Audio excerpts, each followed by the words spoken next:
Assalamualaikum warahmatullahi wabarakatuh. Halo teman-teman semuanya, apa kabar? Semoga semuanya tetap dalam keadaan sehat walafiat. Baik, perkenalkan kami dari kelompok ahli laporan neraca yang terdiri dari saya, Halina Safitri, selaku moderator, kemudian ada Rida, Wildan, Wina, Dian, Alda, dan juga Siva sebagai pemateri. Nah, untuk laporan neracanya, pada kesempatan kali ini kami menggunakan transaksi salon pita periode Oktober 2021. Kami juga akan mengisi neraca pada worksheet atau kertas kerja dan juga laporan neraca pada laporan keuangan. Oke, untuk selanjutnya yaitu dalam mengisi bagian neraca, tentunya kita tidak akan asal mengisi. Kita harus paham betul apa yang dimaksud dengan neraca. Nah, untuk itu kita akan memaparkan terlebih dahulu apa yang dimaksud dengan neraca. Hal ini akan disampaikan oleh Rida Nurul Atkia. Kepadanya saya persilahkan. Baik, Assalamualaikum warahmatullahi wabarakatuh. Pada kesempatan kali ini, saya akan menjelaskan mengenai pengertian laporan neraca. Nah, laporan neraca adalah laporan keuangan yang memiliki informasi serta akun-akun aktiva di dalamnya dan menjadi kewajiban perusahaan untuk membuat laporan tersebut dalam satu periode. Kemudian, neraca sendiri terbagi dua bentuk, yaitu bentuk stafel atau vertikal dan bentuk kontrol atau horizontal. Nah, membuat laporan neraca sangat berguna dalam memberikan informasi dalam perusahaan apapun yang menyangkut pendapatan serta laba rugi. Kegunaan yang lainnya juga dapat mengetahui keuangan sebuah perusahaan apakah dalam kondisi sehat atau tidak, maka dari itu laporan neraca sangat krusial di dalam aktivitas perusahaan. Adapun tujuan utama dari neraca yaitu untuk memberikan informasi yang jelas mengenai posisi keuangan perusahaan kepada pemangku kepentingan serta seperti pemilik perusahaan, investor, dan pihak kepentingan lainnya. Fungsi neraca tersebut yaitu untuk menyajikan posisi keuangan perusahaan pada akhir periode tertentu. Ini mencakup aset seperti aset, yaitu harta, kewajiban atau hutang, dan ekuitas atau modal perusahaan. Neraca ini menunjukkan apa yang dimiliki oleh perusahaan atau aset, seberapa banyak yang mereka hutangkan atau kewajiban, dan seberapa besar ekuitas pemilik dalam bisnis. Nah, seperti yang kita ketahui, akun-akun yang ada pada neraca tersebut yaitu akun real, yaitu terdiri dari harta, utang, dan modal. Adapun 5 tahapan pembuatan neraca yaitu yang pertama, tentukan tanggal dan periode laporan. Jika perusahaan memperdagangkan produk atau jasanya secara publik, maka pelaporannya dihitung setiap triwulan, umumnya akan jatuh pada hari terakhir kuartal. Kemudian yang kedua, identifikasi aset perusahaan. Nah, identifikasi aset perusahaan merupakan pemisahan aset ke dalam item baris yang berbeda, bisa memudahkan analis agar bisa menghitung apa saja aset yang dimiliki dan dari mana asalnya saat analisis akhir. Kemudian yang ketiga, identifikasi kewajiban Anda. Tahap ini harus disusun dalam item baris dan total. Agar proses analisa menjadi lebih mudah, identifikasi ini harus subtotal yang nantinya akan dijumlahkan bersama. Kemudian yang keempat, hitung ekuitas pemegang saham. Jika perusahaan atau organisasi dipegang oleh pribadi atau satu pemilik, maka ekuitas pemegang saham biasanya sangat mudah dihitung. Jika dipegang atau diadakan untuk umum, perhitungan akan semakin rumit tergantung jenis saham yang dikeluarkan. Kemudian yang kelima, tambahkan total liabilitas ke total saham milik pemegang saham.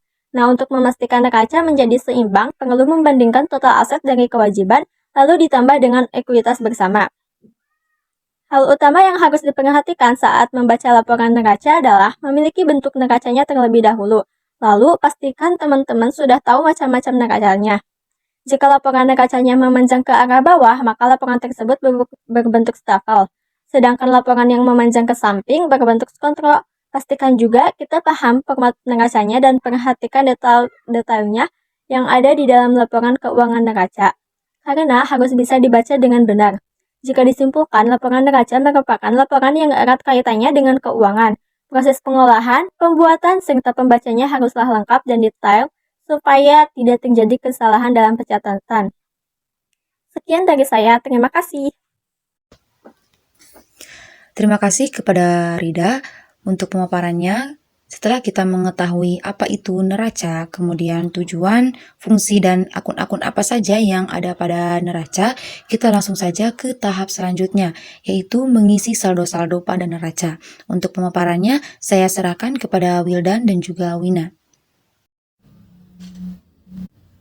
Baik, terima kasih kepada Halina atas kesempatannya. Namun sebelum itu, izinkan saya untuk memperkenalkan terlebih dahulu. Perkenalkan, nama saya Wildan Firman Sebahtiar dengan NPM 2321650999. Di sini, saya akan bahas terkait neraca pada worksheet. Langsung saja, kita lanjutkan.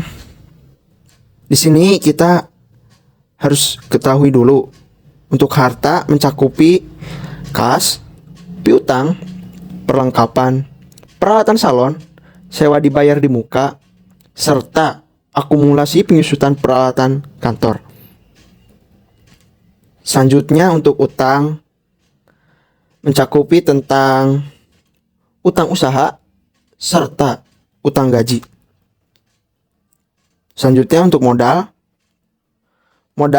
mencakupi tentang modal pemilik usaha atau di sini kita dengan namai modal Nyonya Vita, dan juga PRIV atau PRIVE atau FRIVE. Nah, kita langsung pindahkan saja kepada neraca yang akan disampaikan oleh rekan saya Wina Yunia. Baik, perkenalkan nama saya Wina Yunia. Saya akan melanjutkan penjelasan yang telah disampaikan oleh rekan saya sebelumnya. Selanjutnya yaitu di sini akan mengisi saldo-saldo neraca. Nah, untuk selanjutnya kita masukkan tiap saldo yang akan kita pindahkan. Yang pertama, kita ini ada kas, kemudian piutang. Selanjutnya ada perlengkapan, kemudian ada peralatan salon dan utang usaha, kemudian modal Nyonya Pita. Dan jangan lupa juga Thrive masukkan. Juga kemudian yang di bawah masih ada yaitu sewa dibayar di muka. Dan juga akumulatif penyusutan peralatan salon, dan yang terakhir yaitu utang gaji.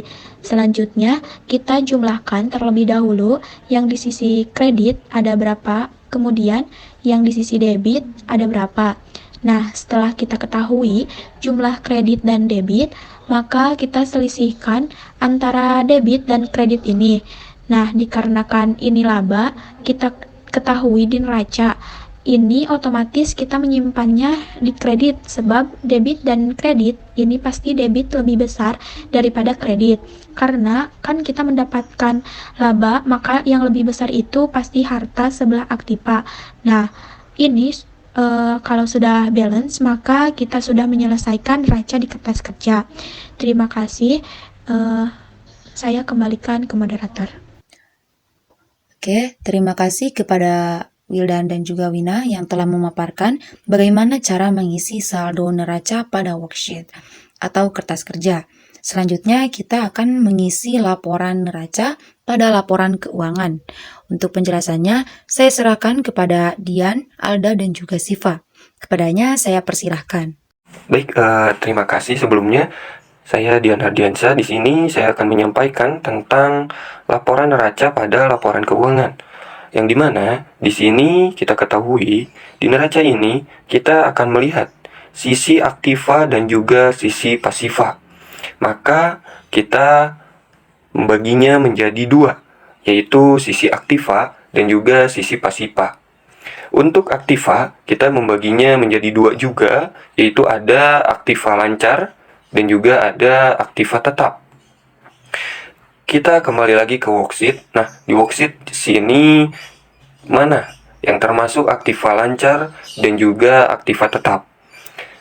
Nah, kita klasifikasikan aktiva lancar itu ada kas, piutang, dan juga perlengkapan.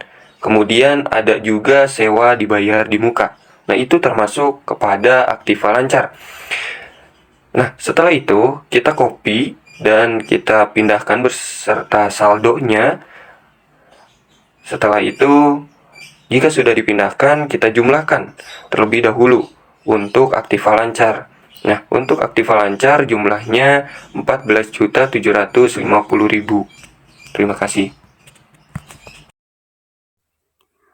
Oke, baik. Sebelumnya terima kasih. Saya Alda Cahyani. Di sini saya akan melanjutkan materi yang telah disampaikan oleh Dian, yaitu masih tentang seputar aktiva. Dan untuk aktiva tetapnya yaitu ada peralatan salon dan juga ada akumulasi penyusutan salon. Nah, di sini peralatan salon ada 13 juta. Nah, ini dikurangi ya, dikarenakan worksheet juga dikredit. Akun penyusutan peralatan kantornya ada 1.300.000. Nah, di sini kita jumlahkan, maka kita peroleh jumlah aktivanya yaitu 26.450.000. Baik, terima kasih. Baik, terima kasih. Saya Siva Melani Najah. Kita langsung saja ya untuk Fasifa. Diketahui di sini ada utang yang terdiri dari utang usaha, kemudian ada utang gaji. Untuk utang usaha, di sini ya saldonya ada 2.500.000 dan untuk utang gaji ada 170.000. Kemudian kita jumlahkan, hasilnya akan menjadi 2.670.000. Kemudian ada modal akhir. Untuk modal akhir kita dapatkan dari laporan perubahan modal yaitu sebesar 23.780.000. Kemudian kita jumlahkan utang dan modal akhir. Hasil akhir haruslah balance antara aktiva dan juga pasiva.